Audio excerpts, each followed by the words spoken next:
tried to push me in directions that I didn't want to go in. But I eventually decided to go there about 1917, eventually settled down there in 1973, and discovered that it really wasn't the dream I thought it was going to be. I'm now quite comfortable there, but for a long time I wasn't. I was very intimidated by its size, and I discovered when I got there, I automatically thought that everything they did was right, and everything I did was wrong, and that they knew everything better than I did, which was a mistake, and I gradually lost any courage to make decisions for myself, which I'd always had here. So no work, really? The wind out of me.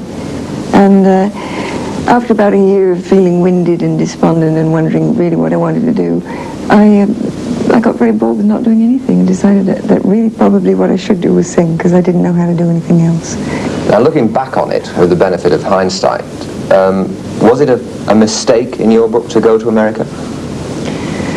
No. It had to be done. I hate the word reign. Let's say I had done very well here for several years, and I sensed a shifting. And I'm no good at trying to adjust to a different level of popularity or whatever. And I wanted to create a different environment for myself. And I had never really done America the way I wanted to do it. I had been there. I always seemed to be there at the wrong time. I had had several hits there, but I had never really realized the potential. And that's really what I wanted to do. To a certain extent, I did it.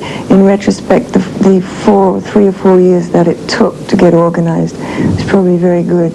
It gave me a chance to sit back and grow a little, which I really hadn't had time to do. I mean, I started singing when I was 17 and purposely set about creating somebody else, Dusty Springfield, and I stopped and I thought, blimey, I'm 17 years old in my head, and I really must grow up. What didn't you like about the Dusty Springfield that you created?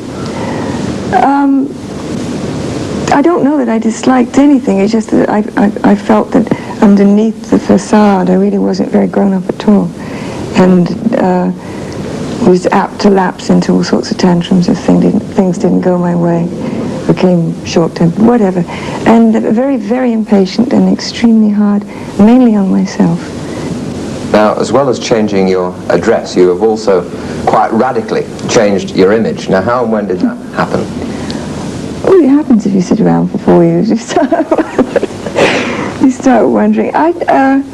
Probably the only thing that's changed is the eye makeup. I think, and people always associate me with sort of panda eyes. But I actually had changed that considerably before I left. It's just that people hadn't noticed to that extent, because once you establish an image, right or wrong, people get that fixed vision of you, and no matter how much you change, they expect you to look the way you, and they see you that way. And in fact, I noticed that some of the kids' reactions to the album sleeve is, oh, it doesn't look like her. But it does look like me. It looks like me now. You've actually thrown away the mascara bottle, have you? Oh, hardly. It's just slightly different.